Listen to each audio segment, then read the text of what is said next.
Good evening. Welcome to this Candidates Forum. This is an established tradition of close to 2 decades. This session is sponsored by the Edmonds Chamber of Commerce, and our purpose is to benefit the Chamber members and the residents of Edmonds as well. My name is David Cornell, and I'm your moderator. We're meeting in the Edmonds City Council chambers, part of the Public Safety Complex.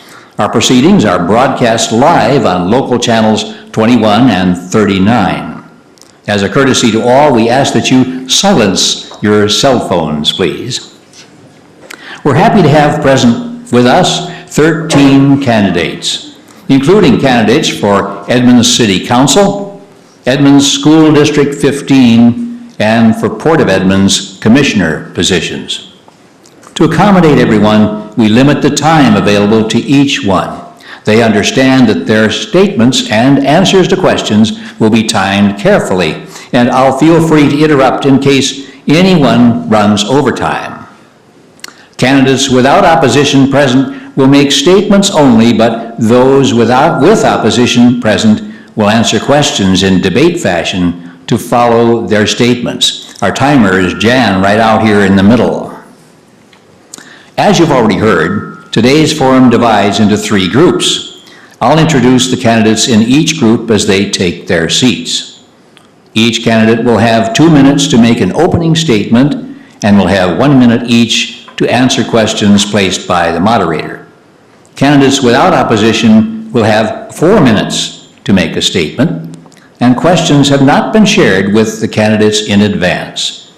Opposing candidates will answer the same question with the order controlled by the moderator. Following the question and answer session, each candidate has 1 minute for a closing statement.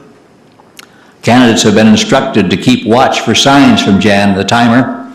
In addition, they must end comment when requested by the moderator. Our first group consists of candidates for Edmonds City Council. Following them will be a group running for Edmonds School District, and the final group will consist of candidates for Port of Edmonds Commissioner. We're about ready to begin. The following candidates will now please rise and take their seats in front. For City Council Position 1, Josh Thompson and Christiana Johnson. And for Position 3, Adrian Fraley-Monilis and Alvin Rutledge. All may make introductory statements for 2 minutes each, and we're about ready when he finds the microphone to proceed. The first one to speak will be Mr. Thompson.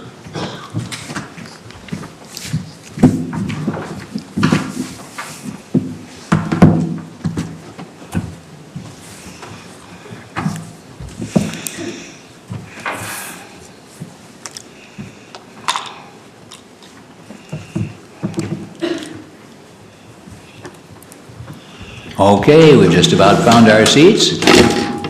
Ready to go? Yes, sir. Josh, you're on. 2 minutes. My name is Josh Thompson. I'd like to thank the Chamber and everybody who's involved in making tonight happen. You know, it's a really big privilege to be here and speaking in front of you. Again, my name is Josh Thompson. I'm running for Edmonds City Council Position 1. I believe I have the background and the education and experience to make a real impact on the council starting day 1. These last 6 months, I've had the opportunity to go out and speak to all sorts of people. And, you know, honestly, my day job is working for the county council. And I've been doing that for almost 6 years now. And one of the things that opportunity brings me is the chance to see how policy and how government decisions affect people in real life, how unintended consequences, how intended consequences affect people in real life. And one thing I've always noticed is that sometimes planners fall in love with their plans and they forget the people who live inside those plans. And one thing that I think would bring to the council is that experience of helping people navigate government, of listening to their concerns and helping them figure out how they can work within a set of established rules to make their lives better. You know, because I think that is the ultimate goal of government. It's how do we make our citizens' lives better today? How do we make it better tomorrow? How do we make it better 20 years from now? I know these are lofty goals. One council member and one council doesn't have all the solutions, but that is where my perspective, that's where I'm coming from, is how can we make the lives of Edmonds citizens better? And my time is up. So again, I thank you for the opportunity. Thank you, Josh. And now we're going to listen to Christiana Johnson. Go ahead. Well, thank you. I want to thank the Chamber for this opportunity. It's something we look forward to as candidates, because we reach not only the people in this room, but the people out there in TV land. Many of you already know me. I've been sitting in this chair for 7 years, either as the member of the City Council or the Planning Board before that. I've sat here for hundreds of meetings and what seems like thousands of hours. I think the Wassels know about that. I grew up in Edmonds, and I have ridden my bike and my horse and walked all over town. I like to think of myself as the hometown candidate that knows Edmonds inside and out. Growing up here was a real delight. The old growth forest had been cut, so everyone had a view. And the water, the trees, everything was very majestic. So it's no wonder that when I went to college, I studied environmental science. And this was before there was even a major in it. And then I went out east, and the thing that I did there was I joined an environmental commission and eventually became chair. I was in my 20s, but I'm very proud of 3 things. We did a curbside recycling project. We did a inventory of all the environmental components of the town and put together a piece of legislation to enforce that. I may be soft-spoken, but I follow the rules and I know how to get things done. I have 10 seconds. I'll tell you a little bit more about what I want to accomplish later, but I do humbly ask for your vote. Thank you, Ms. Johnson. And now the floor is open for Adrienne Fraley-Monillis. Your opening statement, please. Thank you very much. And again, thank you to the Chamber for putting this together. I appreciate it. I was born and raised in the area. I was born and raised in Richmond Beach. I've lived in this area my whole life, probably no more than 5 miles from the house I was raised in. I retired in 2010 after 33 years with the state of Washington, working for the Department of Social and Health Services. And I think that gave me a good base for my work on the city councils, understanding the needs of people.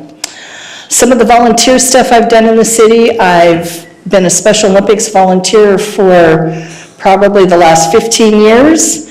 I worked in my son's classroom, who was in special education with the Edmonds School District until he graduated once a week. I served as a classroom assistant for half a day, once a week, for probably about 18 years, because I felt that was an important use of my time. I'm a volunteer with my parish. I've volunteered with them for over 30 years, and I serve on the board at the Edmonds Senior Center since the inception of the new board. A lot of times I cook in the kitchen. A lot of you have seen me down there. That seems to be where my skills are best used. So I don't just talk about it, I actually walk the walk and believe in helping others as much as I can. Some of the things that I do at a county level, I currently serve on the Law and Justice Commission. I'm the chair of the Snohomish County Health District. I serve on the Developmental Disabilities Board for the county, and I also serve on SnowTrack, which is the Snohomish County Coalition Transportation Choices. So some of the other interests I guess I have more than anything else is spending a lot of time with my son, who was here just a few minutes ago, but he chose to go home instead, where it's a little bit more joyful than sitting in a room full of strangers. So anyway, again, thank you, Chamber. I appreciate you guys putting this on, and thank you for moderating. You're very welcome. And now we're going to move on to Mr. Alvin Rutledge, who is a veteran of these forums. And what will you tell us, Mr. Rutledge? Go ahead, please. Here's Alvin Rutledge. Been a resident for 30 years. Belonged to a lot of organizations in the town. And I have run here several times. In this situation, I had a scheduled meeting with the mayor on May the 5th at 1:30 in the afternoon. And lo and behold, he said, "What are you doing here?" He says, "We only had 3 candidates running for council." And that was, at that time, it was Thompson, Nelson, and Adrian. So I went up there at 4 o'clock, and Johnson already filed before I got there. So I ended up running against Nelson last time, so I run against her this time. My main problem is in the issues that my opponent has issued. Sanitary City, I believe that should be a process with the citizens of Edmonds. She went ahead and put that welcome city in here. I am completely against that. There has to be a process. The other thing is, tomorrow night we had the women's voters of Snohomish County forum. My opponent and with another person canceled out, and so the forum was canceled out because they had a council meeting tomorrow night. My question would be, my opponent is, how come you go on vacations, you go out of town, and you call in here, and you're on your telephone here with the city council meetings? Why can't you do the same thing which was scheduled tomorrow night? And that meeting is now on the 19th of October at Edmonds Community College.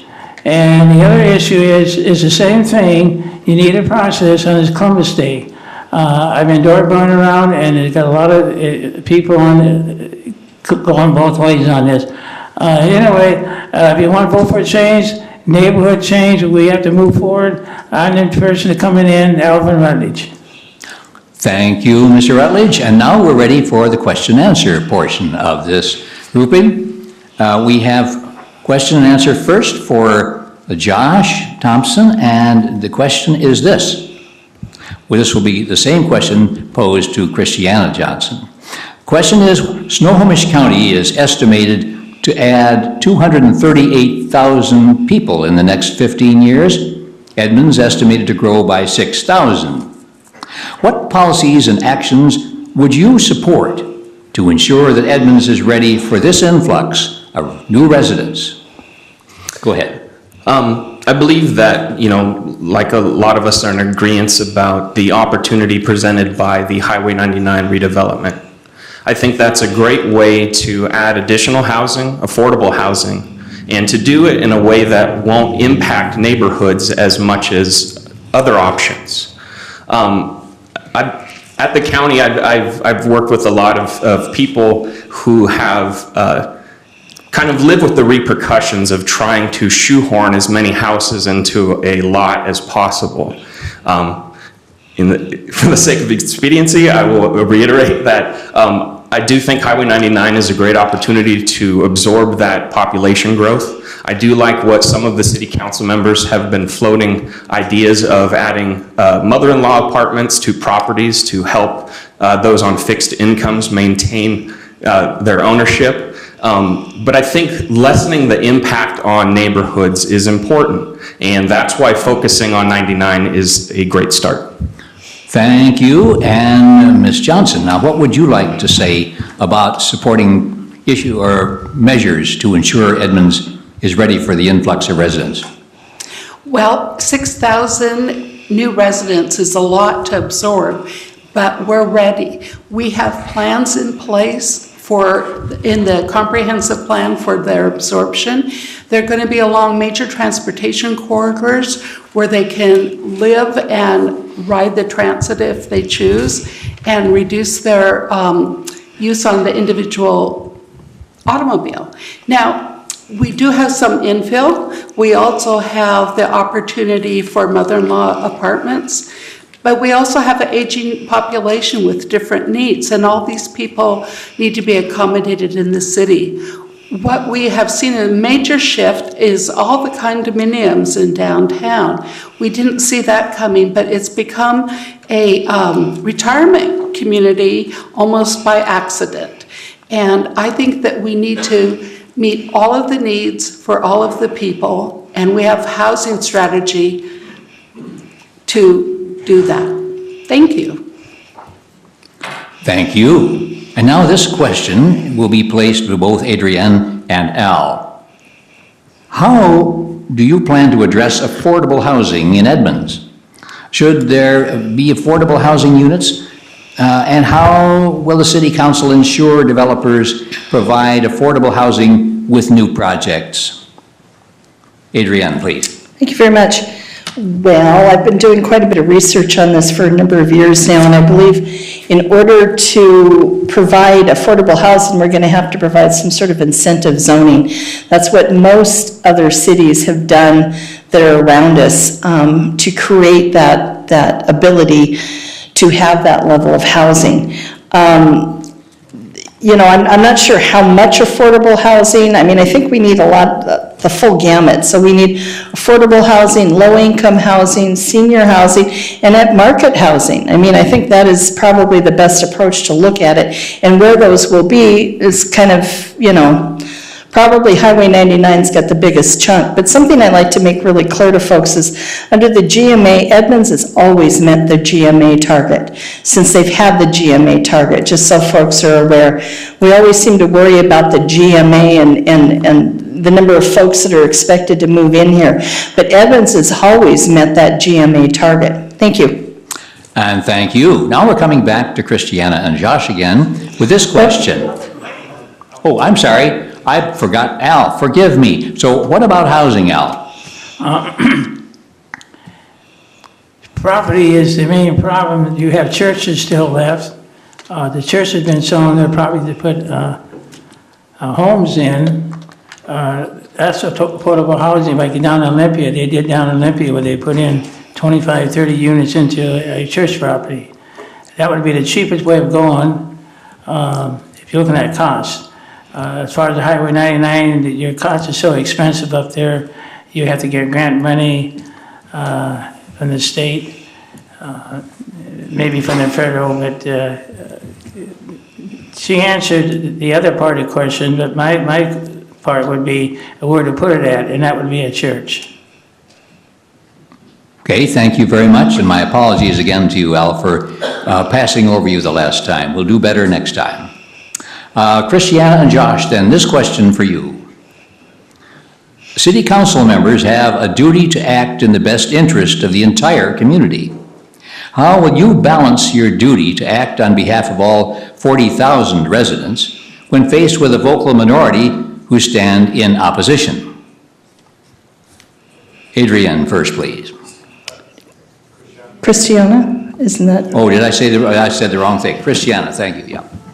Okay, well, when I make my decisions, I do try to think of the entire community, not just one special interest group or one individual. And I think the best example of that was when we were considering the signs in downtown Edmonds. I thought, you know, I personally agreed with Ms. Shipman, who said that she thought that there were too many of them, they were tripping hazards, and they took up too much space. So having heard from all the members of the BID and local business owners, I realized that regardless of my personal opinion, it was what was best for Edmonds, and so I voted several times to enhance the pedestrian signs in downtown Edmonds. And we've gone back and forth a couple times trying to get them right, but now I think we've got a good system. Thank you. And Josh, how would you handle the question of those vocal minorities? I figure that on council, I will agree and disagree with everybody. There are things that I agree on with everybody in this room, and there's things that we could debate until sunrise. I think that embracing opposing views are how you reach the best outcome. And honestly, I mean, it's corny to quote Frederick Douglass, but I think he said that I will work with anybody for good, and I will work for nobody for bad, with nobody for bad. And honestly, taking what people are most vocal about And working that into our policies is often how politics work. But it's not always the best way. And doesn't always lead to the best outcome. But I can let everybody know that, we may not always agree.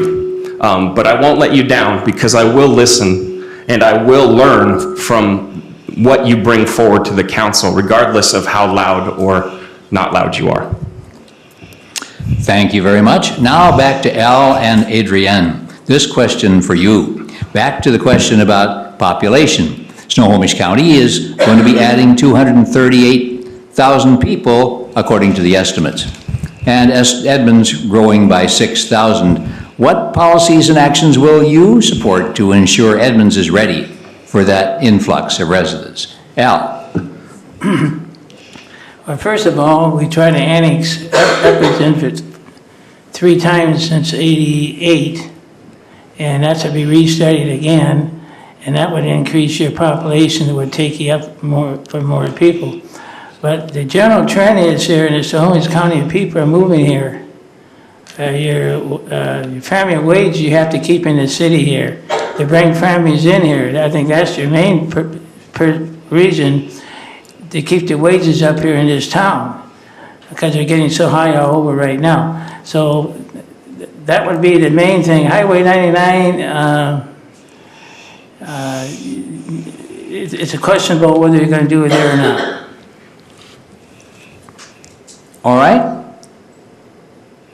Are you finished? Yeah. Okay. Okay, then Adrienne, your chance. What do you think about this question of population growth? Thank you. Well, we've seen it coming out of Seattle for quite a while. This isn't the first time we've seen people moving out into our area and beyond. It's beyond Edmonds at this point, actually. They're heading out to Marysville and Granite Falls and Arlington and Darrington, and all areas are being covered by folks. But how I think our best way to handle it within our city is, I've served on the Highway 99 Task Force or the commission now for about 7 years. And we've been working on the Highway 99 development for that long. And recently, we finally passed a sub-area plan.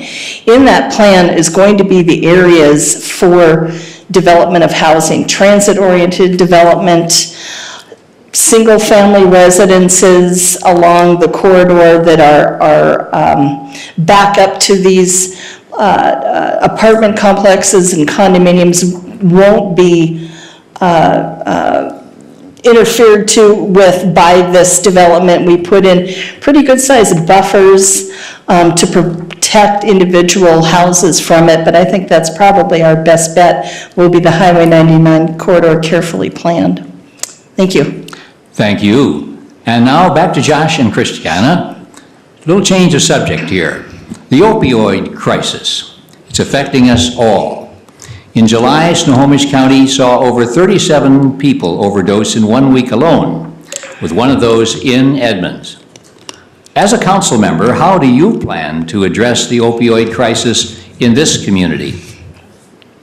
Josh? Well, I think this issue is obviously bigger than just Edmonds, but Edmonds could be a more vocal partner in what I see and what I've heard from law enforcement and from people who work in human services. They say the number one thing preventing, putting a dent in the addicted population is the lack of detox beds. I think we need to bring a facility to South County, one that provides services. Currently, people who need services have to go up to Everett, and for a lot of those. And by bus, that can be a 3-hour round trip. And when you're trying to find housing, you're trying to find a job, and you're trying to get off your addiction, having to travel to Everett for everything, it's a roadblock. And again, I think Edmonds can be a better community partner, but it's going to be a regional issue. Thank you, Josh. And I ran out of time. Christiana, the opioid crisis. It's ravaging our country. It's hitting every single family in some way and throughout the region. I agree with Josh, that it is a problem that we cannot solve alone. What we're presently doing doesn't work. It's basically a triangle. An addict will maybe survive with a Narcan preventive overdose, but then they'll be taken to the hospital, and from the hospital they'll be taken to jail, and from jail they still have their addictions. So this is something that we need to address directly, and the way we're doing it now is costly to the community.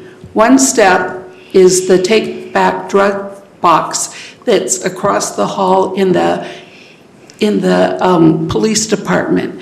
We need to monitor our drugs and make sure they don't get in the hands of the young and school-age kids. And I hope that we can solve this problem as a country. Thank you. Now, Adrienne, we're returning to you, and Al with the next one. We're coming back to the question about handling or facing the vocal minority group standing in opposition on issues. Should I repeat the whole question, or are you ready? Adrienne, it's your turn. I'm fine. Go. I think that it generally is the loudest voices tend to be the ones that are most listened to.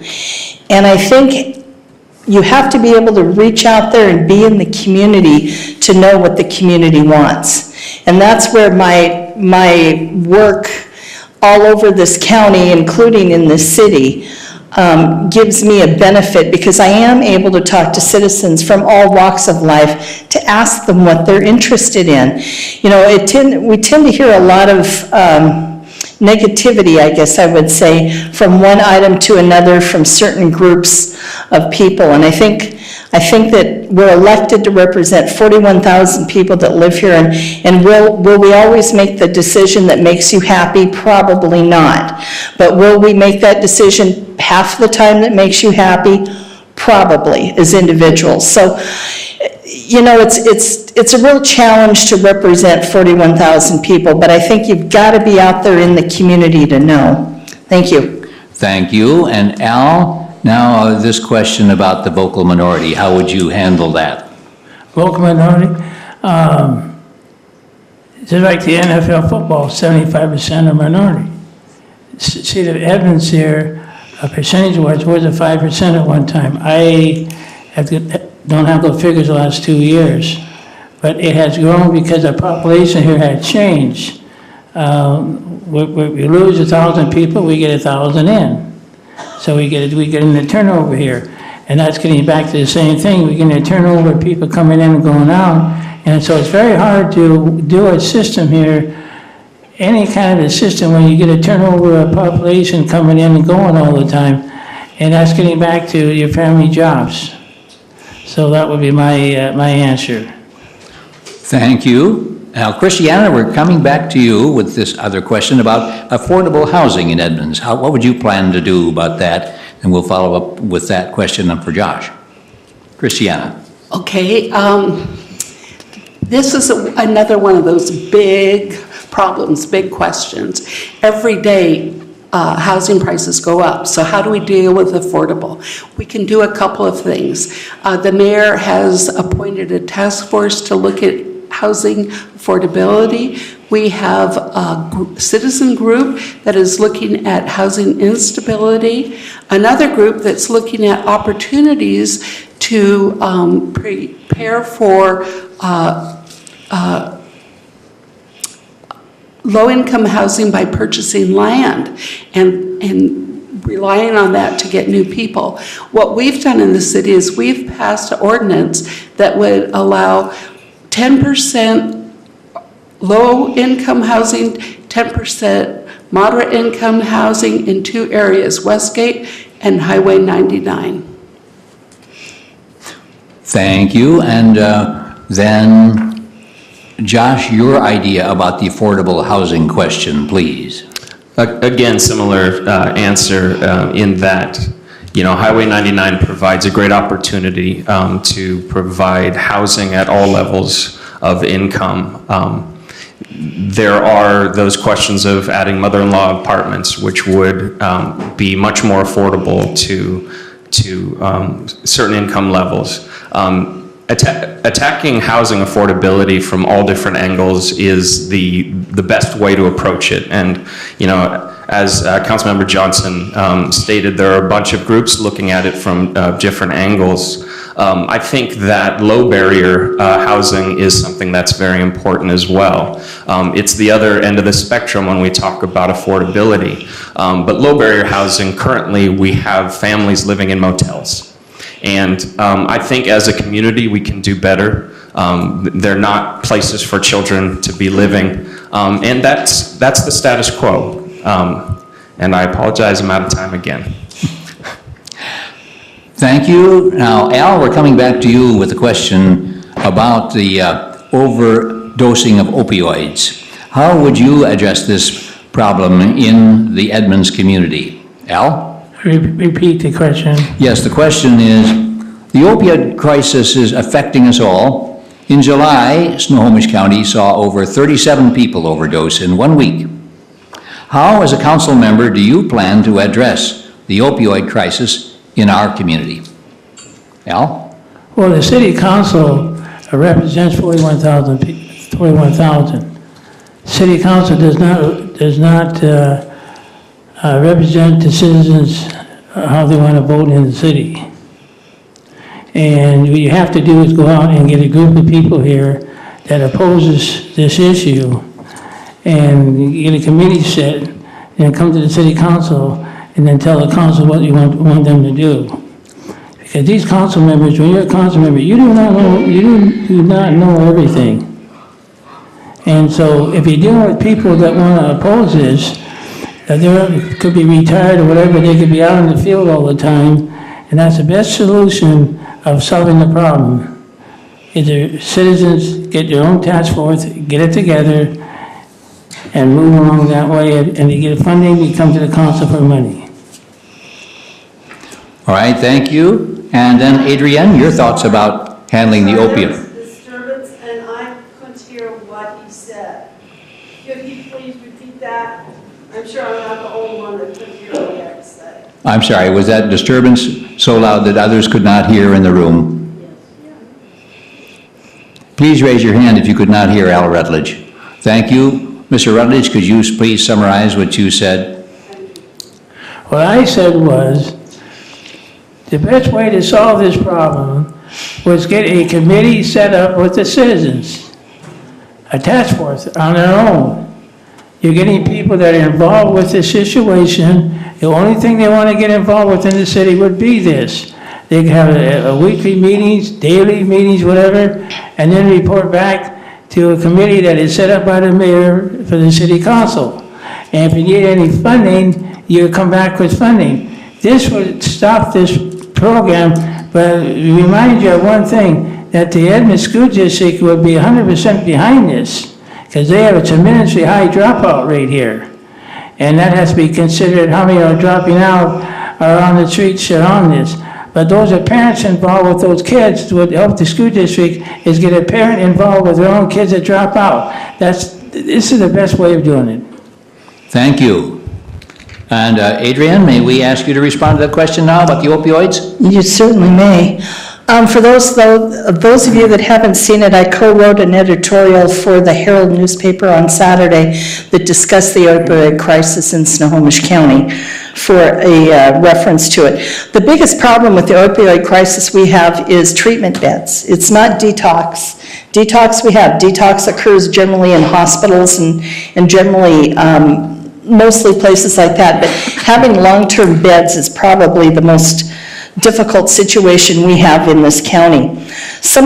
And for correction, there were 37 overdoses in the county. 2 of them were Edmonds citizens, and there were 3 deaths out of those 27 or 37 that were not in Edmonds. Narcan was used. So providing Narcan to our police and our first responders has been a big assist in keeping people alive and trying to get them into treatment. Currently, there's a 6-month treatment bed wait to get into treatment. Some of the things we've done to assist are the drug take-back program, the safe storage at home, and the needle pickup. And if anybody's interested, please reach out to me after this. Thanks. Thank you. Now we have opportunity for 1-minute closing statements, beginning with Josh, please. Go ahead. Again, I want to thank everybody for the opportunity to come speak today. It has been my privilege for the last 6 months to be out meeting with people, to hear their concerns. Going door to door, it's not easy work, but it's a great opportunity to actually be one-on-one with the citizens of Edmonds. And sometimes these conversations are so moving that once or twice I forgot to even tell them I was running for something. Again, I believe I have the skills and the experience to make an immediate impact. I've been working for the county council for 5.5 years. I ran a small business. That's how I put myself through college. I have a master's in policy studies, but even more, I've learned from interacting with people on a daily basis. And when they come to me, usually they're desperate, they have needs. And one of the one things that makes my day and my stress feel like it's worthwhile is helping people. And I will do that, in my day job, and I'll do it as a council member. Helping people matters. Thank you very much. Now, Ed, we are going to Christiana. Thank you. I've heard my opponent dismiss planners who are in love with their plans several times. For Edmonds, I'm very proud that I initiated the SR 104 transportation study. I'm also proud that I worked on the Westgate sub-area plan as a member of the Economic Development Commission. I'm also proud that I was on the Civic Field Steering Committee for the Parks Department and a dozen other plans in the city's comprehensive plan. So yes, I am a planner in love with the plans. I love Edmonds, and I love the work that I do on the Edmonds City Council. I want to do more, and specific 3 areas. I want to protect the environment. I want to preserve our historic resources, especially the downtown, and I want to promote Edmonds as an arts community. Thank you. You're welcome. And the next candidate is Adrienne, please. Thank you very much. First off, a couple of corrections for Mr. Rutledge. It was a safe city resolution that we passed, not a sanctuary city, just so you're aware. And I could never imagine Dave Irwin allowing me to sit and talk on a phone during the council meeting, FYI. Some of the things that I see we need to work on Highway 99. I want to finish the work we've done on Highway 99. There's so much more that we need to do. I want to work on the environment, the coal and oil trains. Does anybody understand the damage that one of those could do to our city if there's a spill or an explosion? And then mostly homelessness. We need to develop strategies in homelessness in this city. It affects each and every one of us. It affects each and every one of our neighborhoods. And until we actually sit down and develop some strategies, we're going to continue to not move forward in that arena either. Thank you. Sorry. Thank you. Now, Al, your closing statement, please. She mentioned Sanctuary City. I've been around town there talking to a lot of people, and it's a process they got to go through. That's a citizen vote. My 3 issues is she's voting for herself. She does not represent the city. You had other people mention 41,000 people that they represent. They do not. You have citizens here that come up here and speak at council meetings like I do. They don't answer you. We need a change. And I got a lot of people use other words against this lady, but I have not used. And so my point of view is, I'm the one for the change. I'm the one you got to vote for. When you come up and speak up at these meetings up here, I'm going to answer you back. I'll give you a call and I'll come on and talk to you. And I'll bring it up to the next meeting. They do not do that, but this opponent here hasn't done this all year. Thank you. Okay, thank you very much. Now we're going to ask these candidates to stand up from their seats and allow new candidates to come up. For the next group of candidates will be the Edmonds School District 15. Thank you.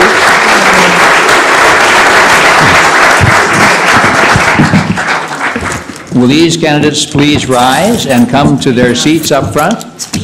That's Ann McMurray and Mitchell Belo. That's for Director District 2. And for Edmonds School District 15, Director District 4, Kathy Baylor and Deborah Kilgore. And as before, each one of these is preparing to make an opening statement of 2 minutes. Once they assume their seats, find their name tags.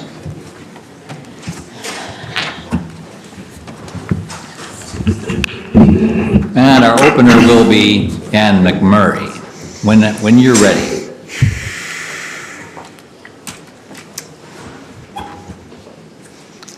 Two minutes for an opening statement, please.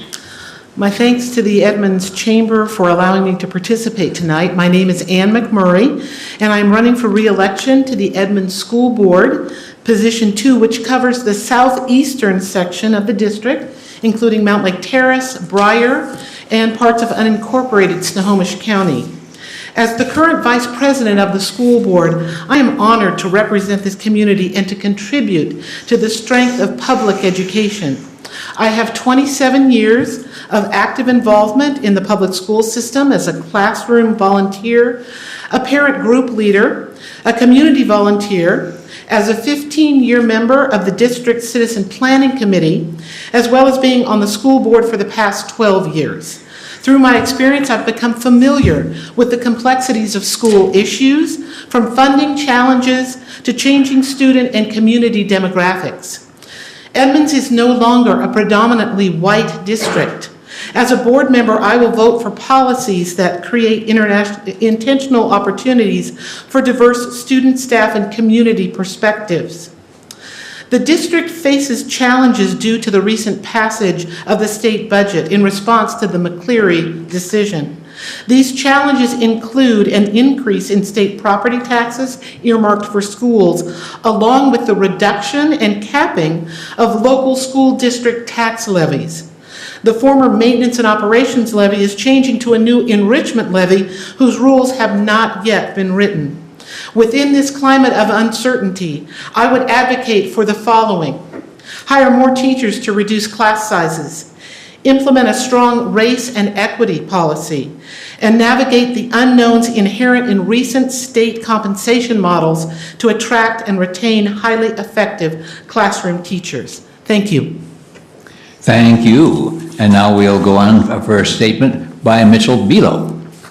Thank you. Thank you to the Edmonds Chamber of Commerce for inviting me and allowing me to introduce myself to the voters tonight.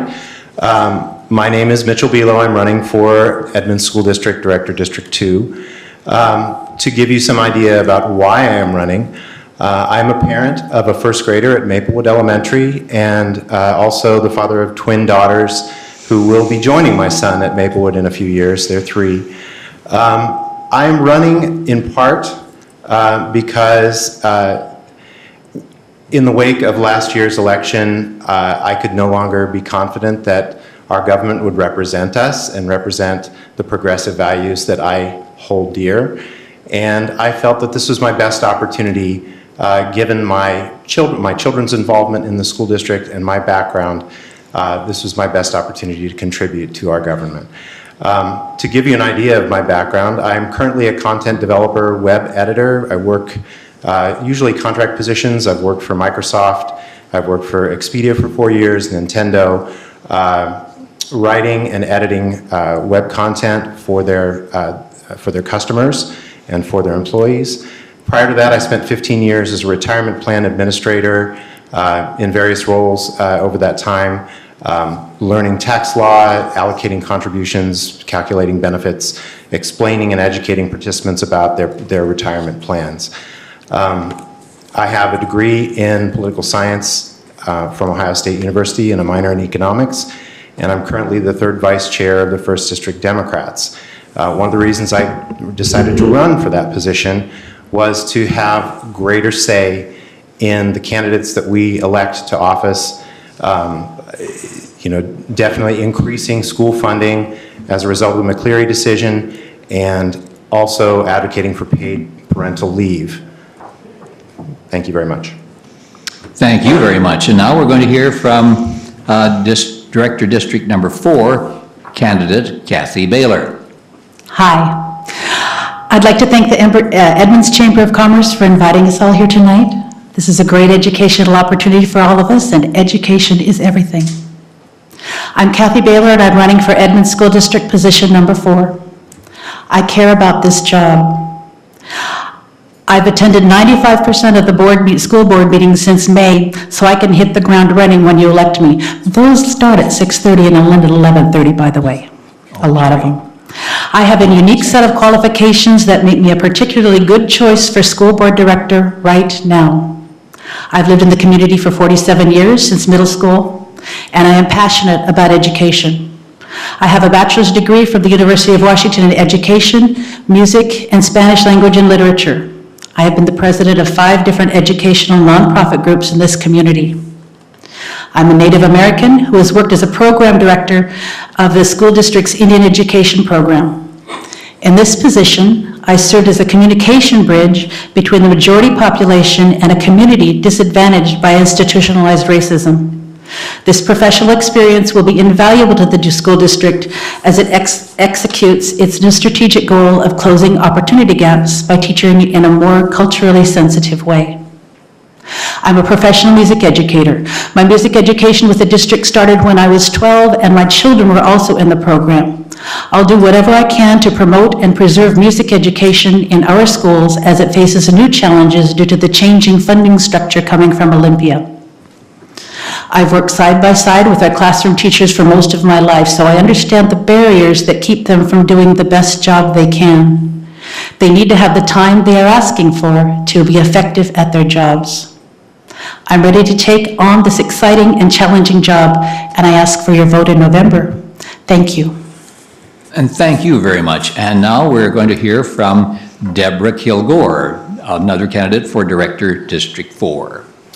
Thank you, and I'd like to thank the Chamber for organizing the event, not only to give us the chance to speak about our priorities, but also giving me as a citizen a chance to make informed decisions when I vote in November. My family and I moved to Linwood 11 years ago when our youngest was just a couple of months old, and that's how I know how long we've been here. We've raised our kids in the district, and our 3 children all attend Edmonds schools. They've been active in many of the educational and extracurricular activities that are offered by the district, including JV and varsity sports, music, and drama. I've been a long-time volunteer in one of our schools, including serving 3 years as the PTO president. During that time, which included the Great Recession, so I've been there in kind of bad times and good, I worked with almost all our teachers, staff, administrators, many kids and parents, our community partners, civic partners, and business partners to increase our capacity in terms of fundraising, building a sense of community, and increased parent involvement. I've also worked across our community in youth sports and other capacities, so I've had an opportunity to develop friendships and connections with families and individuals across the district. Professionally, I'm an educational researcher at University of Washington. I've got a doctorate in education, and I've spent close to 20 years thinking about, researching, and writing about how people learn, diverse people, and writing about how and what works in education. Prior to this, I was an economic analyst in Washington, D.C., assisting the government agencies in making large-scale acquisitions. I'm a little rusty, but I know how to read a budget, and I know how to use concepts like life cycle costs and return on investment to make good resource allocation decisions. So when the position came open, it just made sense to me to run. I knew I'd be good at the job, and after hearing my ideas and priorities, I hope you will too. You'll think so too. Thank you. Thank you. Now, we're going to go to the questions and answers now, and I hope the candidates are not offended if I refer to you on first name basis. My script is written that way, so it'll be more helpful to me if I refer to the candidates by first name. Thank you very much. So first, this question will be directed to Ann and then to Mitchell. And if you've already addressed this in your opening statements, I understand, but maybe you can think about it some more. What are your priorities for the district in the coming year, and why and how did you select these issues? Well, my first priority is to navigate through the ramifications of the McCleary decision. We have some interesting challenges ahead of us as we try to match what we've currently been doing with the sea change that the legislature has put through with trying to address the McCleary decision. And because so much of what we do is driven by our funding, that's why it's my first priority. The second priority has to do with the changing demographics of the district and making sure that we are looking at how to best include in the way that the community is changing. We just have very different people here, and so we need to do it well, and we need to do it as quickly as possible, and I thank you for the question. You're welcome. Now, Mitchell, how about those priorities of yours for this district? Well, I think I would agree with Ann that the first priority is funding. The state budget that passed in July radically changed the way that our districts are funded and capped what we would be able to collect in property tax value as part of our levy, and it also changed what we could spend that money on. We can only spend it on for enrichment purposes, not for basic education. So we don't really know how we can spend that money yet, and in fact, the Supreme Court is still considering whether or not the budget is constitutional or not. So what the legislators have agreed on, and many legislators have said separately, does not meet constitutional muster, may be thrown out. So that would be like the first priority. Second priority, I think, would be to remove barriers to participation for all the diverse members of our community in our school board meetings and in the administration. Thank you. Now, Kathy, we're going to the population question again. We're set to receive 30,000 residents in the Edmonds School District over the next 15 years, perhaps adding 6,000 children to our already filled schools. How will you ensure the district is able to meet the needs of our growing population in the school? Well, it's very interesting because population trends and school district enrollment have kind of crossed purposes. When I was first here in 1969, and excuse me if I'm getting these numbers exactly right or not, but there was something like 35,000, maybe 38,000 students. Now there are this year 19,000 students, despite the fact that we know our population has grown and we have way more tax base from our so many more houses. So I think that that I would ask, the question that I want to know is why, when we had more students and less tax base, and now we have less students but more tax base, we still have a class size issue. I'm not quite sure what that's all about. But I think the bigger issue is that, oh, I'm so sorry. I think the bigger issue is that, you know, it's the cost of living here of houses. The students are actually leaving because they're going north. Young families are going north to find cheaper homes. All right, thank you. And now, Deborah, could you look at the same question, please? The population question, how would you ensure a district that will meet the needs? Well, I think our role is going to be a bit different as we go forward as the school board. With the state, and others on the panel here have talked about the McCleary decision, and with the state coming up with ways to fund basic education, and maybe they haven't done that yet, and basic education means educating all our students, providing those teachers, providing those buses, providing special education to meet our population needs. One of our roles is going to be advocacy in Olympia. And I'm prepared to do that. I'm prepared to represent our district, our interests in Olympia, and make sure that we get what we need from the state. So I see that as part of the role. At the same time, I'm staying true to the reason that I threw my hat in the ring, which is to bring this on-the-ground insight into those diverse neighborhood schools, to the budget and to the school board. Thank you. Thank you. Now we're going to shift to gears here a little bit and come back to Mitchell and Ann. Mitchell, this question is for you first. About 90% of the Edmonds School District staff is white. Over 50% of the student population are students of color. How are you going to work to increase diversity across the staff and provide students with teachers who reflect this diverse community? Thank you. Well, Ann earlier said that we need to attract and retain teachers and the best teachers. I think we need to take that a step further. I think it's too passive an approach. I think we need to recruit teachers. We need to go to universities, perhaps historically black colleges and universities, or universities that have diverse graduates, and recruit them to our school district. Our diversity is a strength, not a weakness, and I think we need to show potential candidates what is so appealing about teaching in Edmonds. We have a fantastic school system, and we do need our faculty to better represent the diversity of our students.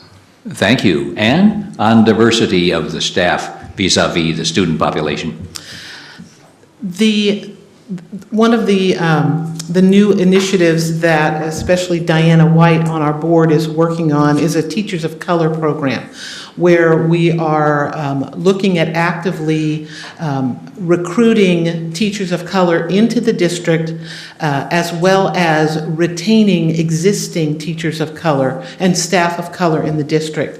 The other thing that this program is doing is trying to incentivize and to encourage current staff members who may be looking for a career change to consider staff of color actually getting their teaching certificate and then coming back to Edmonds, as well as encouraging students to do so. It's reaching out to the people who are already here first.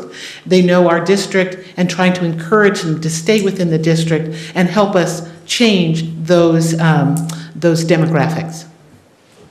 Thank you. And now, Deborah, we invite you to think about your favorite priorities for the district this year.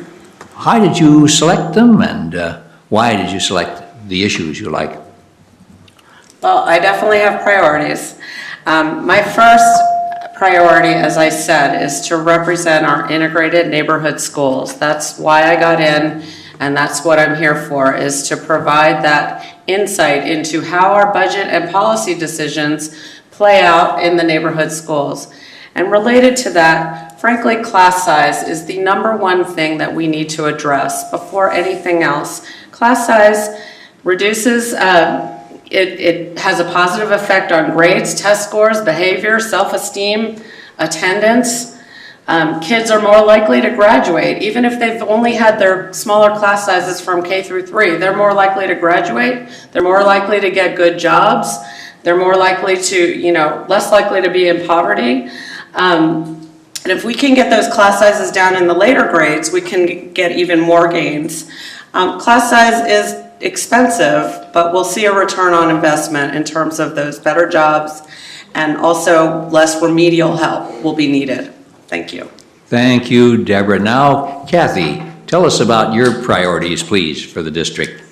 So, of course, the McCleary thing, it has to be a very high priority, because we're left at this point, we really don't know what we're even doing. They haven't given us clear ideas.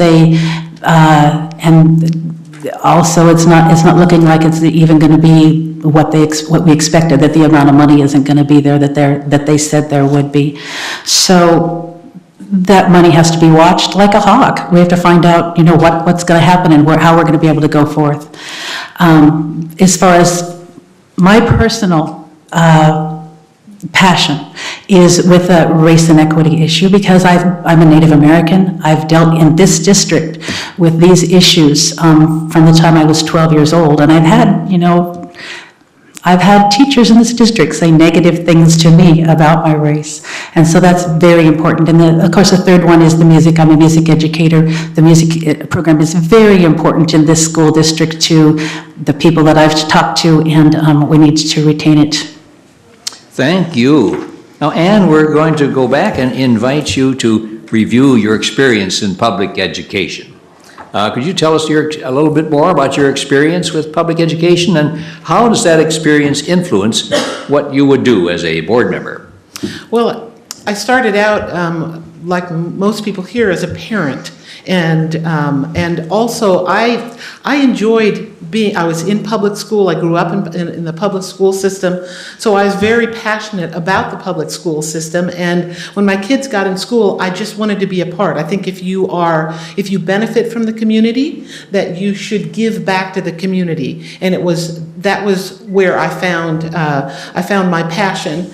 And ever since I moved here 27 years ago, that's what I've been doing. I have been putting my time and energy into learning about and being involved in public schools, not only for the benefit of my own kids, who are now thankfully functional adults, but for other people's children as well. And so I just think that the public school system is really the entry point for kids to learn about who they are and what they can do. I just don't think there's anything more exciting.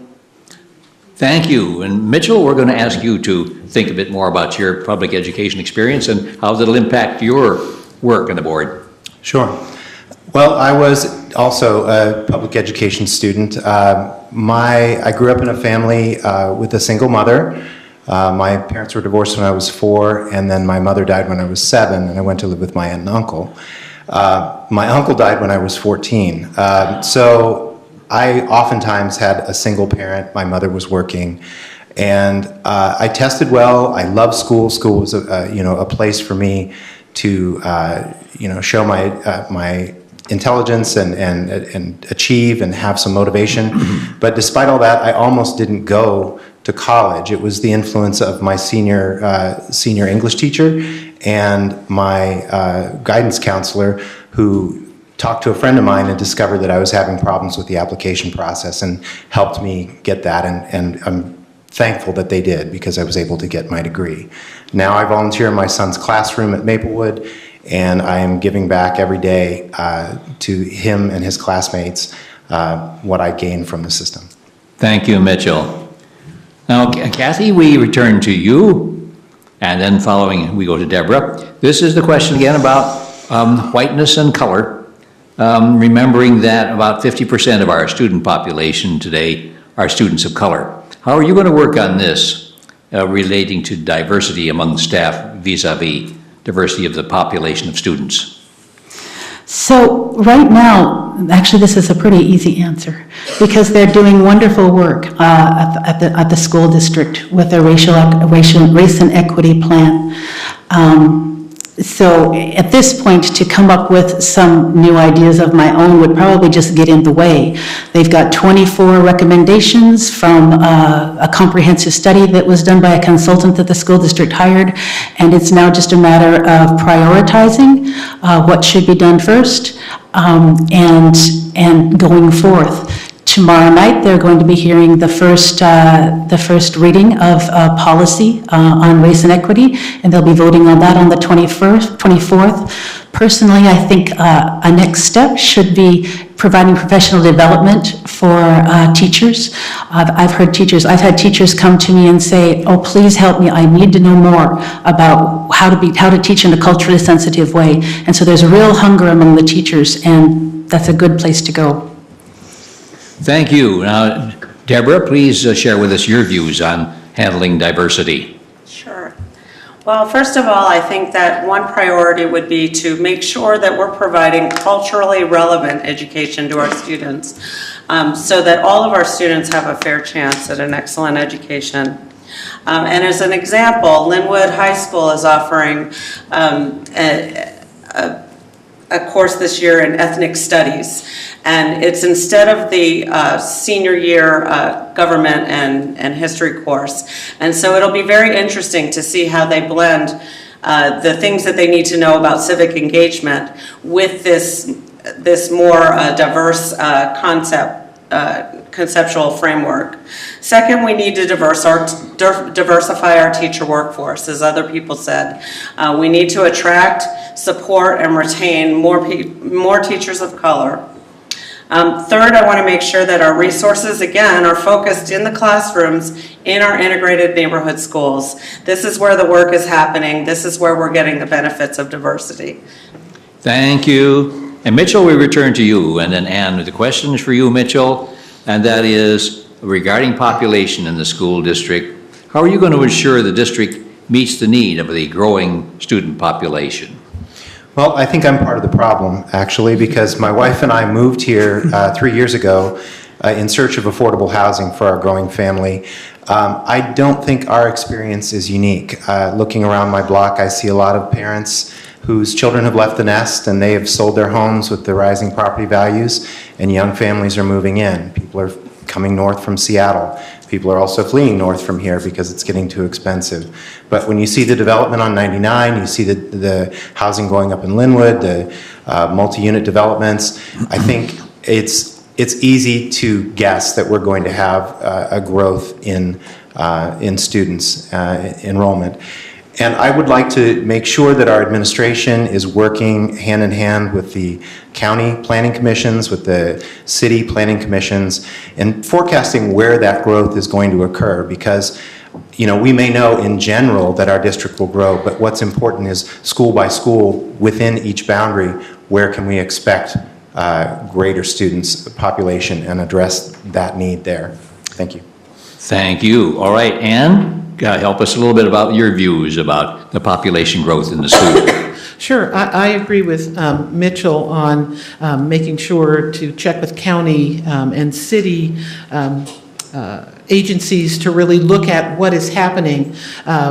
Interestingly enough, I also agree with Kathy that sometimes, at least lately for the past several years, the growth in population has not brought about the number of kids that we have expected. Some of these large apartment complexes that we expected to have hundreds of kids actually do not. So the district is in a position of having to really dial down and figure out what is happening with enrollment. One specific thing that we can do is look at when we do build new buildings to make them as flexible as possible for educational programs so that we can help to figure out how best to fit in the kids that we have, and that's what we can do. We have to look at our resources, how many kids come in, and absolutely do our best to fit those kids in. Thank you. Now, we're going to return to Deborah and then Kathy. Please reflect again on your public education experience and how that'll impact your work on the board. Well, I'm a product of public education, including my higher education, and I've both gone to school at land-grant universities, and I've also taught at land-grant universities. Those are our schools that do outreach into their states, and I think that's a wonderful mission. Of course, as I said, I've been a parent and a volunteer for about 8 or almost 9 years now in our diverse neighborhood school. And in my work life, I have done a lot of work, research with diverse populations, and most of them are actually adult or college student populations. But we're talking about how diverse people learn. And some of the work that I've done has been in the public schools, looking at parents, for instance, parents on welfare navigating the school system. How do we help them to advocate, say, for their special education children? So those are some of the things that I've done. Thank you. And Kathy, your experience in public education and its impact on your work in the board. Thank you. I had probably a different experience with public education than most of the people up here, because I come from a disadvantaged population. My parents were both high school dropouts. They really believed in education, but for various reasons that was the path they took. And so we traveled around the country, looking for work in New York, looking for work in California, looking for work we're a transient family. I went to 7 schools in 7 years, and every time we came to a new place, there was a a phone book where we could look, open it up, and find the local public school. And so for me, public schools are so important, and we have to protect their existence at all costs. And I would love to talk more, but time's up. Okay, now you'll have an opportunity in your closing statement. So we'll go in order, starting with Ann and then on across our group. Please. Well, thank you again for inviting me. I just want to say that I'm proud of the academic achievements of our students, the professionalism of our teachers, the dedication of our support staff, and the long-standing and exceptional backing of public education by this community. Going forward, my goals are to maintain the financial strength and integrity of the district, to continue to emphasize improvements that directly affect the student in the classroom, and provide opportunities for strategic and effective professional development. Together, these will help our students remain in school and be supported in their educational goals as their diplomas become a springboard to a productive, engaged adulthood. Your vote is important, and I thank you for your consideration. Thank you very much. And now Mitchell. Thank you again for all of you coming here tonight and for being invited. I would like to just let you know that my goals as a school board member would be to represent working parents. As a working parent myself and a parent of young children, I think that would stand out on the board. Most of the members of the school board currently do not have children in school. I also want to remove barriers to all of our students to the programs that we have available to us. There's the IB program at Edmonds Woodway, the STEM program at Mount Lake Terrace High School. I want to be able to provide transportation to all students in the district that can attend those programs. I also want to provide a safe and supportive environment for all the students in our district.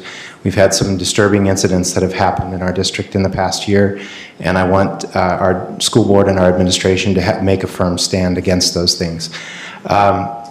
And lastly, I would just like to say that I will listen to all the members of the community, not just those who share my experience or background. The people who are closest to the problem often have the best solutions. So thank you. Thank you, Mitchell. Now, Kathy. There are many reasons why I'm running for this position. I want to continue to serve my community in a way, frankly, that is challenging to me. The school district's new race and equity goals are closely aligned to my personal values, education, and experience, and I want a chance to hold the district accountable as they navigate this very important work. Also, the funding structure of Washington State schools has recently changed, and I am concerned about how that will affect our arts programs. I think it's important for someone who has a personal investment in the arts to oversee the budgeting process and to protect these programs. But most of all, I am aware of the incredible gifts I have been given as an American and as an Edmonds School District community member, and I want to hold my hand out to others so I can help them achieve whatever they can with the help of our public schools. I thank you for coming tonight and ask for your vote so I can take everything this community has taught me and put it to work. Thank you. Thank you very much, Kathy. And now, Deborah, please. And thank you. You know, as I said, I got in this because I was on the ground in an integrated neighborhood school, and I was seeing that there were some blind spots and there were some unintended consequences and some inequities related to our budget and policy decisions at the district level. I think we're making progress there, so I don't want to beat up on our school board, but definitely I saw those material realities. And so I thought that that was an important perspective to have. One thing I don't want to see happen with our school district is that we follow the national trend of going back to segregated schools. But what I'm seeing is that there are 2 schools in the district that I would represent that have 75% free or reduced lunch kids. And there's a school in our district that has only under 10%. So we're seeing some really big swings, and I don't want to see that happen. I think that there's an advantage to having a diverse population in a school, and I want to make sure that all our schools are schools that parents want to send their kids to. Thank you all very much, and let's thank these candidates.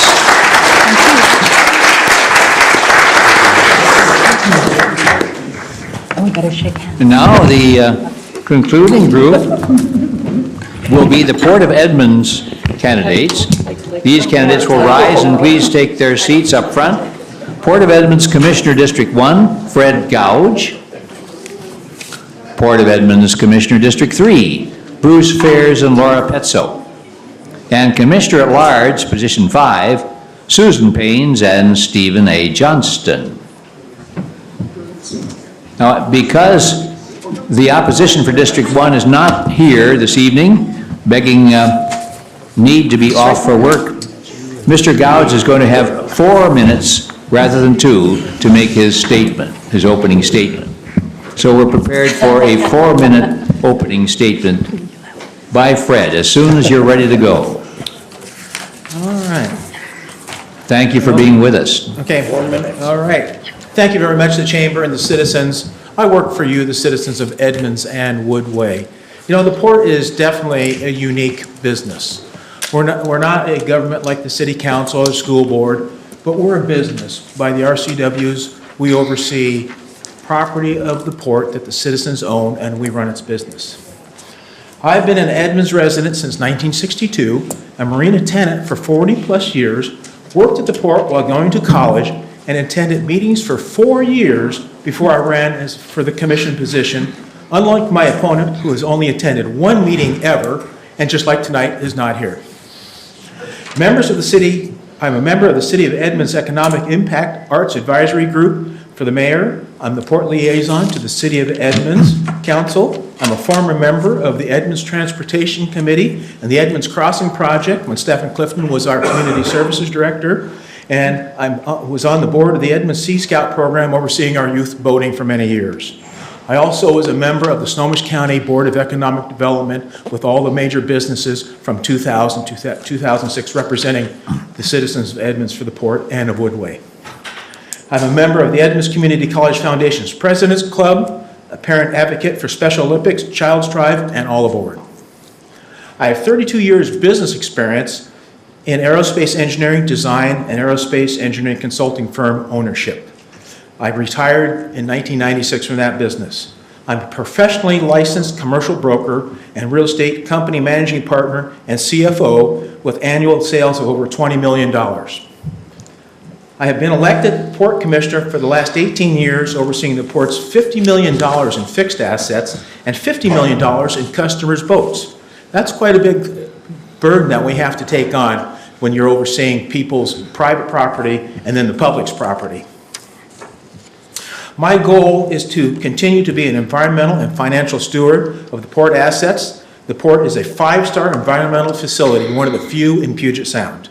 We have spent over $4 million to remove former tenants' pollution from Harbor Square property and installed clean roofs to protect the marsh using revenues and not the tax dollars. I've helped reduce public bond debt from $18 million to $3 million in the last 10 years from revenues and restructuring our bond debt twice, not using public tax dollars. We will be debt-free in 30 months with over $12 million in reserves. When I came to the port as a commissioner in 1999, we had less than $5 million in the bank, and we had a brand new marina. We had to figure out how to make everything work, and we were in great financial straits. We have not raised taxes in the last 10 years and have no plan to do so. We try to operate the port as a self-funded business. We believe what you use, you should pay for there. The taxpayers should not have to pay for it. But we thank the taxpayers for the port's ability to be able to do what we do based upon the good faith and credit of the citizens of Edmonds and Woodway. I played a leadership role in ensuring the waterfront is a vibrant, active center place for Edmonds Woodway community.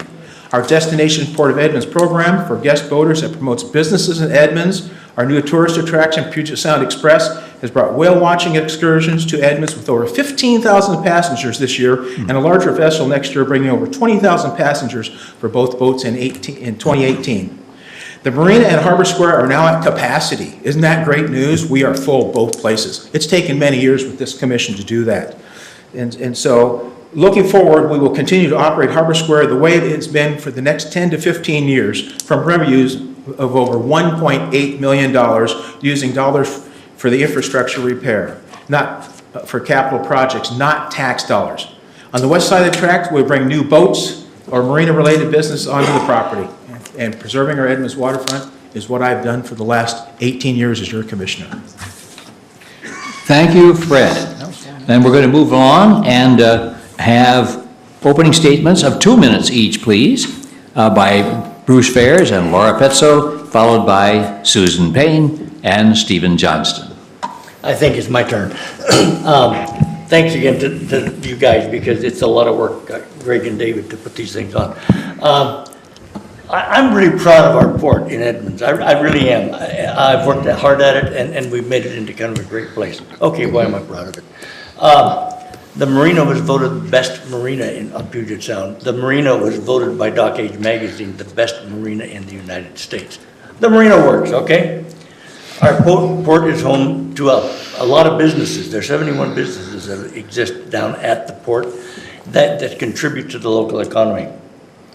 Our port has worked hard to promote local tourism. Everybody knows that tourism is a good thing, so I don't need to spend a lot of time at that.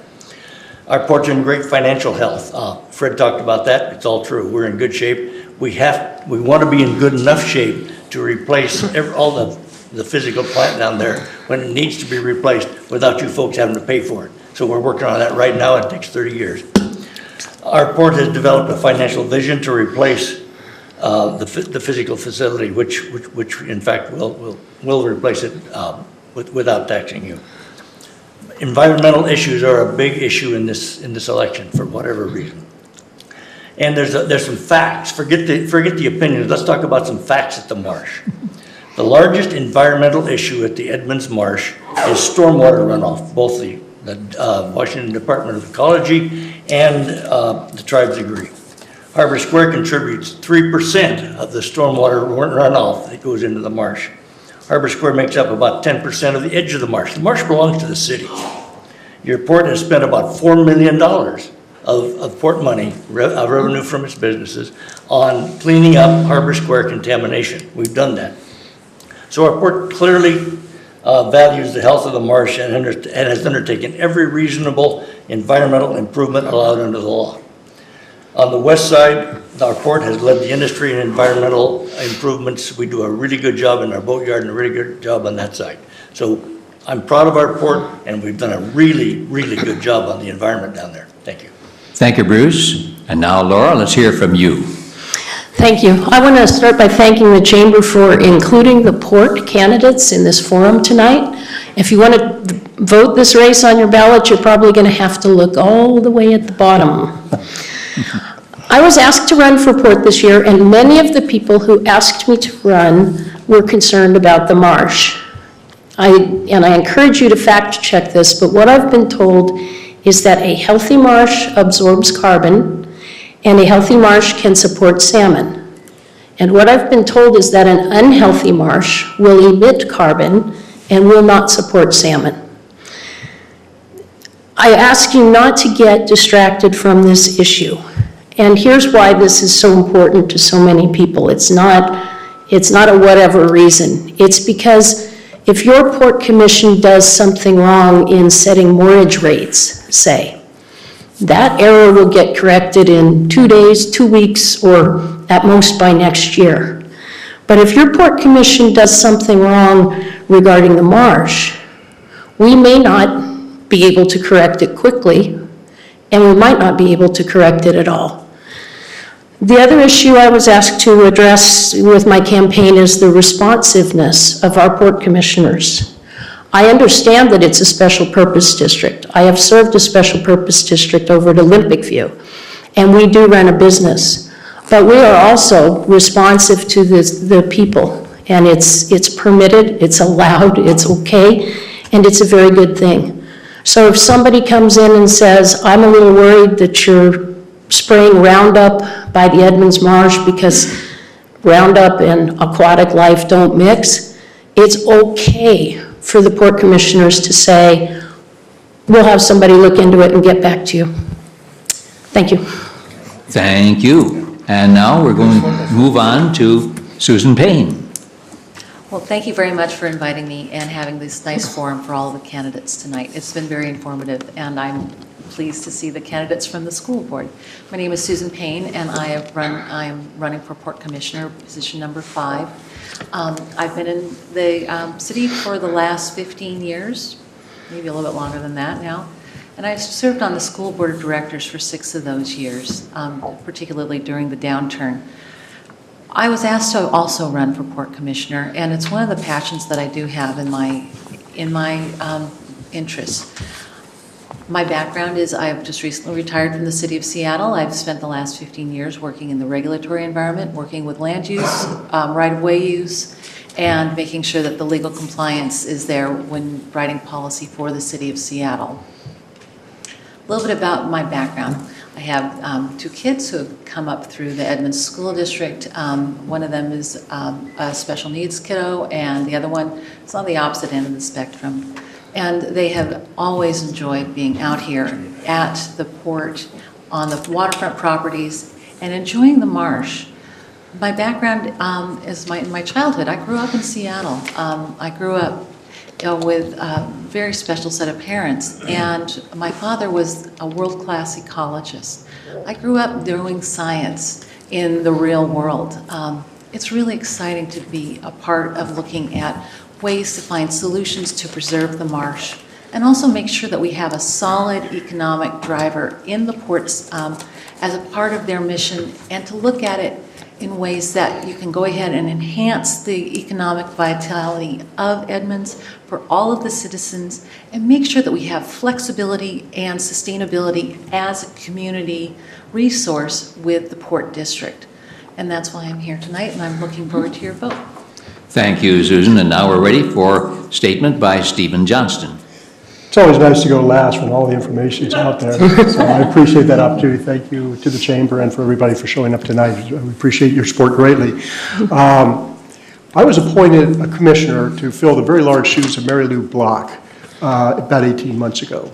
And one of her charges was the environmental piece of the port. I was selected or asked to put my hat in the ring for a very simple reason. Not only was I a 40-year resident of the Port District, I was a 35-year veteran of the environmental wars. I was an environmental project manager for 35 years with a variety of international and regional companies, and I ended up as CEO of Landau Associates, an Edmonds-based environmental and engineering firm. Because of that background and being a proud member of the WPPA, Washington Public Ports Association, for 25 years, as a ports environmental project practitioner, I was asked to throw my hat in the ring, and I was selected. I'm very proud to have served with the commissioners that I've been serving with the last year and a half. I think we've done a spectacular job of looking after the environmental well-being of the port. We could go into all the numbers, but it's all there in the port financial statements and my website if you care to go there. We've done a great job with the finances. We've done a superior job in maintaining our facilities and keeping them lasting long into the future, and we have a great plan for repairing and even replacing them at the end. We have done our job very, very well as port commissioners, and we're very proud of that. We currently are at full occupation. You just heard that. That's one of the biggest challenges we have, and that's something we're going to have to address. We're fully occupied. We're fully leased out. Our marina is full. That's good news. Now we're looking for new opportunities. Hopefully we'll have a chance to talk about that later, but I'm once again, very glad to be here. And we've done a superior job with the marsh. Again, you've heard the numbers, how much money has been spent on the marsh. And I hope sometime during this campaign we'll turn a bright light on the city who owns stormwater and owns the marsh and have them step up and take some responsibility. Thank you. Thank you. Now we're going to the question and answer portion of our experience here, and we're coming back to Bruce and Laura. First question for Bruce is, the primary mission of the Port of Edmonds is economic development. With fishing revenues on the decline, how should the port reposition itself for the future, and how will those changes benefit our community? Bruce? The revenue at the port, if you look at the revenue from the port, about 5% of it comes from taxes. The rest of it comes from businesses that we run. Some of those businesses are the marina, both the dry stack and the wet moorage. Some of it comes from the businesses that we run at Harbor Square and the restaurants like Arnie's and Anthony's and the Landing Building. The revenue that's generated by those businesses will in fact be the replacement revenue, the replacement for what needs to be fixed in 20 to 30 years. The port is financially solvent. The port is financially doing very well. We're doing our job and we're planning so that 20, 30, 40 years from now, we don't have to tax you again to pay for it. Thank you. Then, Laura, how do you feel about the financial welfare of the port in the coming years? Could you repeat the question for me? Sure. The primary mission of the Port of Edmonds is economic development. With fishing revenues on the decline, how should the port reposition itself for the future, and how will those changes benefit our community? Thank you. So taking this as an economic development question, one of the things I've been doing over the past 5 months is looking at what other ports are doing with economic development. And one of the ports has been very specific and blatant about setting priorities for economic development. So in other words, it's not just a basket and we'll do anything that we can argue is economic development, but rather they're looking for things related to water uses. They're looking for things that create living wage jobs. They're looking for things that create tourism. And I think the port in question had a large number of items that they had set as potential priorities. I would like to see us make or have that kind of discussion about economic development and include the public in that discussion and try to set some priorities of what use we find appropriate for the port location. Thank you. You're welcome. Thank you. And we're going to move along to Susan now and ask her, and then follow it up with Stephen, why and how is the Port of Edmonds important to us? And what about your background makes you the right person to serve this mission? Susan. Well, what a great question. Thank you. I was writing it down. I think that the importance of the port for the entire community are the mutually beneficial aspects between the port's activities and the city of Edmonds and the benefits that come back to the city from the port. I think this is too close. Someone's too close. And what I'd like to add as part of what I would bring is creativity and looking for maximum flexibility with the opportunities that the port hasn't yet taken a look at. There are some things that I think that the port can go ahead and add to would be some innovation to include an educational center and possibly joining up with the University of Washington and have other sort of conventions here at the port so that they can go ahead and start looking at different technology opportunities. Thank you. Thank you. And for you, please, Stephen, how about the importance of the Port of Edmonds and why are you Mr. Right for this position? Thank you. The importance of the port in our greater community is to, oh, I'm sorry, can everybody hear me? I had to push it away because I thought we were just getting some feedback earlier. Can I start again? The importance of the Port of Edmonds in our community is, for one, to be an engine, a driver of local economy, and we've done a very good job of that. That provides us with some opportunities to revenues to look at some other ways of bringing more tourists into the Port of Edmonds. We're expanding the whale watching operation, or our base of the whale watching operation. We have Destination Edmonds, which brings visiting boaters in to avail themselves of the lovely amenities of our waterfront and also our downtown. We are also looking at some additional advantages that we can offer the city, starting feasibility studies on the possibility of a private-public enterprise for a parking structure, perhaps. Taking a look at maybe constructing or looking at a port where we could attract Argosy-style cruise vessels that would come and bring even more tourists to us. So there's a lot of interfaces that we could have with the city in the arena of future economic development. Thank you. So we're coming back to Laura and Bruce now with this question. Laura first. Quickly explain the role you believe the port has in relationship to the Edmonds Marsh and its future. Quickly? You need a book for that, do we? It's a simple answer. Okay, this is going to be difficult to explain quickly, but apparently the port is at least a 10% owner of the marsh. I've been led to understand that the Edmonds Marsh Park is on port property. The port is an adjacent property owner to at least the north edge and maybe the northwest portion of the marsh, and so the port can have, just as a property owner, can have a major impact in what happens at the marsh. And one of the things that we could be looking to do in the future is to get started with initiatives that not only would clean up and restore the marsh, but try to use the marsh for economic development, whether it's partnering with environmental education programs at colleges. Really, that's a minute? Okay. That's when you're having fun. I'm sorry, thank you.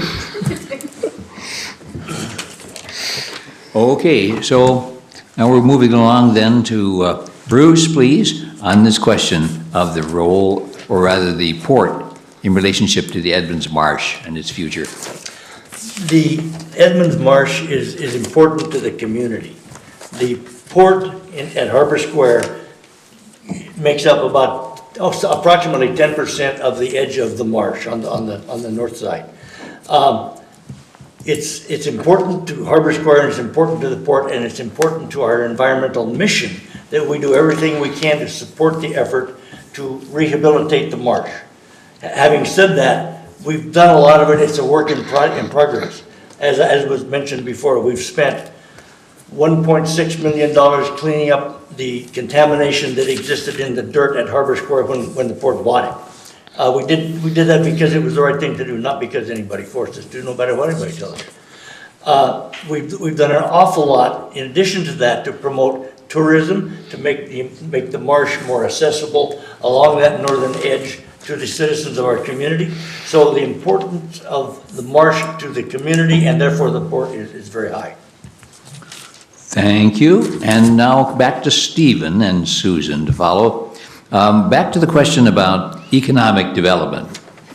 And what do you see as the relationship of fishing revenues on the decline, and or do we need to be concerned about those and the future of the port financially?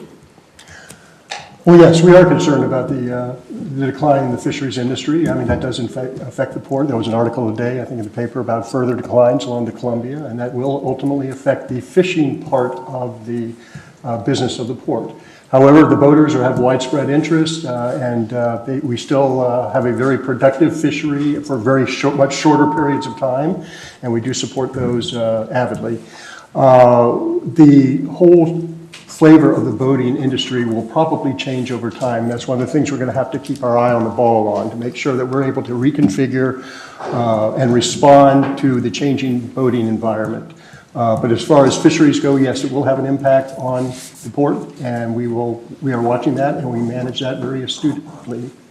Okay, thank you. Susan, please give us your view on how the port should reposition itself, if need be, regarding this change in the economic environment. The change in the economic environment is going to happen no matter where you are and what business line you're in. What I see as a part of the job of the port is to make sure that they have a very flexible business plan to go ahead and accommodate the changes that are going to be coming up. That also includes making sure that you have a climate action plan, because there's going to be climate changes that happen and will affect the port first, and will affect, and that will have impacts with the city of Edmonds here. There are all sorts of opportunities that we can go ahead and take advantage of as an active port. And that can include doing better stewardship for the marsh so that we can maybe have cleaner fish and have a larger salmon fishery that goes through there. Yes, the fishery is declining, and that's been going on for years, for decades in fact.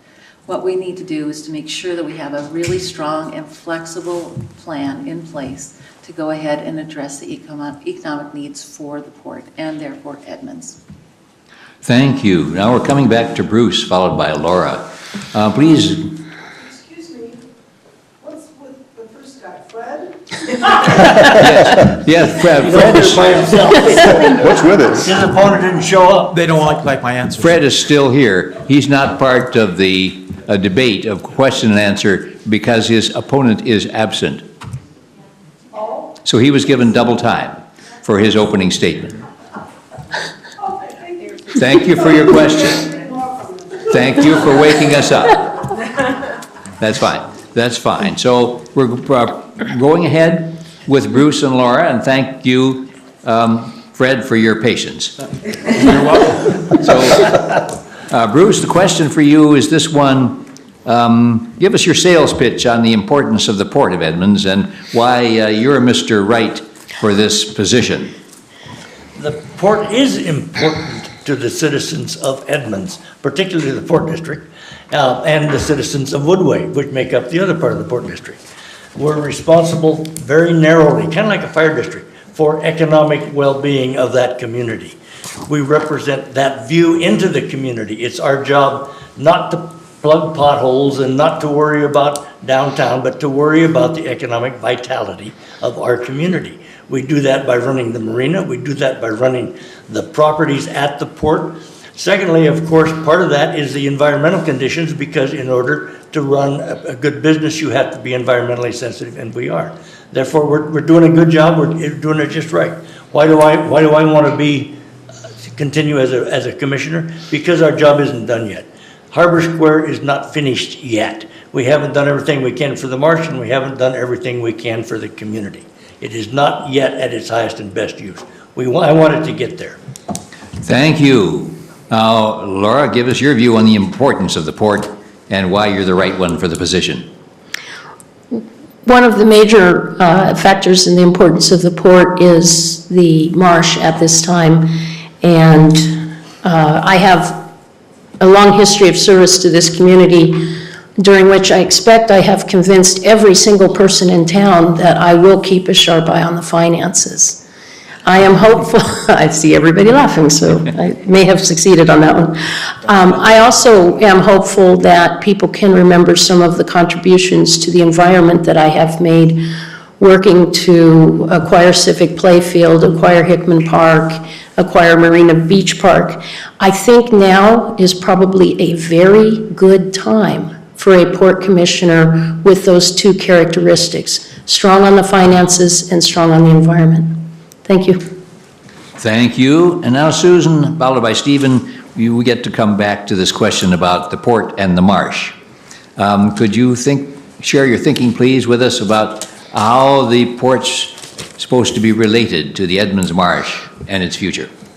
The port has an incredibly important aspect to include in their planning that talks about the marsh. The marsh is basically one of the very last functioning marshes along the east coast of Puget Sound. It is our version of the Grand Canyon. This is the right time to go ahead and start putting in our energies and our efforts to go ahead and include a higher level of environmental restoration to the Edmonds Marsh. The port will have to work closely with their neighbors, with their business partners, and with the city of Edmonds. Stormwater is crucial to go ahead and take care of that. But that means having a lot of dialogues with both the city and also with WashDOT, with Highway 104 that comes through. We need to have some creative thinking, and it's time for a change right now to go ahead and start addressing the environmental needs of the Edmonds Marsh. Thank you. And now, Stephen, finally you have a chance to just tell us more about this marsh and its relationship to the port. Well, I find it interesting that the discussion entails starting the restoration, starting activities to benefit the marsh, because they started a long time ago from the Port of Edmonds. And although heads are shaking out there, I'd like to cover a few facts here. What we've talked about before is the port has significant investment in activities that have had a net benefit to the marsh, including the eco-friendly roofs that were put on there in the last 3 years, putting filtration into the stormwater management systems and catch basins there. We're the only entity that filters its stormwater before it enters the marsh, and it's a very small percentage of the stormwater that enters the marsh, and that is the key issue. Is there more to do? Of course. There's more coordination to do with WashDOT. There's more coordination to do with the city, for sure. And we also have new technologies that we're considering right at this moment where we can put in oyster shell filtration systems right into the catch basins and further filter and cleanse stormwater before it hits the marsh from Harbor Square and Port property. Thank you. And now there's time for closing statements. And Fred, may we include you with a closing statement? Gee, well, thank you. Welcome back. I appreciate How about that. being inclusive here? So we'll open with Fred and then continue with Bruce and Laura and Susan and Stephen. Please Well, go ahead, Fred. Thank you very much. 1 for the minute, chamber. sir. Thank you very much for the chamber, and I'm sorry my opponent isn't here because I'd love to have a debate on all these issues. You know, the one thing is I've been a member of this community since 1962, and I've been a fisherman, and the fishing has been very important to me. I was a member of the Boot and Salmon chapter, raising salmon, teaching my son about raising salmon. And the main thing is the fact that with the fishing industry, we have been watching this as commissioners for the last 18 years. We've watched boating, and being a boater and a user, we go to many meetings throughout the year. We have consultants come in and tell us what's going on with the boating industry during the downturn. We have been watching and preparing for everything that I get to do at the port. But my main thing is that, you know, would you hire Angela Harris to run your port considering that she has no interest or knowledge of the port and the history of the port, nor has ever she participated in any of the port meetings or public hearings in the last 10 years? And only attended one commission meeting when she put her name on the ballot to run a $100 million operation. Or would you hire myself, Fred Gouge, who has a vast personal knowledge of the operations for the last 55 years here in Edmonds and has attended public meetings for over 22 years, with the last 18 years those elected to represent you, the taxpayer. That's who I work for, is you, the taxpayer. I think I have more time than 1 minute. No. Just 1 minute. Nice try. I don't. Oh. So anyway, thank you very much. Thank you, Fred. So now, Bruce, your closing statement, please. 1 minute. Yes. You folks have a decision to make about what to do with this election. And as I thought about it, it came down to 3 questions that you need to answer. The first question is, have the environmental considerations at Harbor Square been a top priority at the Port of Edmonds or not? As far as I know, there are no legal projects, programs, or actual improvements of any significance at Harbor Square that could have been undertaken that were not. We've done everything we can relative to Harbor Square and the marsh. The biggest threat to further improvements at the marsh is really the loggerheads we find ourselves with regard to the buffers, which fix in place the buildings that are there, which don't make anybody happy. Second question, have the port's efforts on behalf of our local economy been effective or not? Yeah, they have. They've been very effective. There's 70 businesses and 800 people whose livelihood derives from the port. Has the port been managed in a properly balanced manner? The results, environmental, financial, and in terms of value and usefulness to the community, clearly show excellence in both planning and execution. I'm pretty sure we're doing a good job. I believe we have the best run port in the state, and I'm asking for your vote to continue that excellence. Mr. Bruce, we need to end. Thank you. All right, we're going on to Laura, please. Thank you. One item that keeps coming up in discussion is that Harbor Square master plan from many years ago. And people are surprised that that didn't just magically disappear of its own accord. The Harbor Square master plan is still the adopted policy of the port. And you can find a copy of it at the port website under About Us, Documents, Master Plan East Side. Or you could Google it. It's a little bit difficult to Google because it starts with new or expanded elements of the Port of Edmonds Master Plan East Side. It still includes the 55-foot tall buildings. You'll find those on page 9, the up to 55-foot tall buildings. And it still includes private residential by the marsh, and you'll see that on page 4 and 5.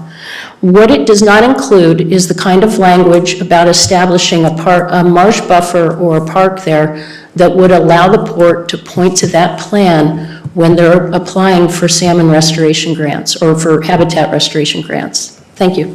Thank you. Susan? Well, thank you for having this forum tonight.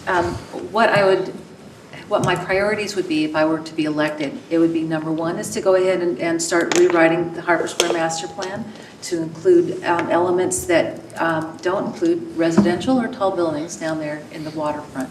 The second thing I'd like to have is a climate action plan that would address climate change for the Edmonds area. The marsh and the port would be the first affected by that. Next up, I'd like to make sure that we have the restoration of the marsh put front and center as a part of the tourism dollars and the funds that would come from the tourism could go into how the marsh can go ahead and get restored. That's going to be the next thing. The third thing is, I think that we need to have a lot more of an innovative sort of thought to go ahead and put in new ideas and new businesses down there that are on the marina side and not have to bother with the Harbor Square Master Plan or the Harbor Square properties there. And thank you very much, and thank you for allowing me to have this time here. Thank you. Stephen? The realities of the situation are that Harbor Square as a redevelopment is dead for the foreseeable future. There will be no tall buildings at Harbor Square. There will be no improvements at Harbor Square. We are already allocating significant monies to maintaining and keeping the existing Harbor Square going. There will be no redevelopment of Harbor Square in the foreseeable future. Tall buildings are a red herring. Second of all, please look at my endorsements. I am endorsed by by seated and former mayors, city council members, port commissioners, port executive directors, leaders in our community, scientists, engineers who know that the port commissioners have done an outstanding job at the Port of Edmonds doing exactly what we're supposed to do. That's making it a viable economic engine for the community while maintaining the strictest environmental standards and protecting our waterfront and our marsh. Thank you very much. Thank you, and let's express appreciation to all our candidates.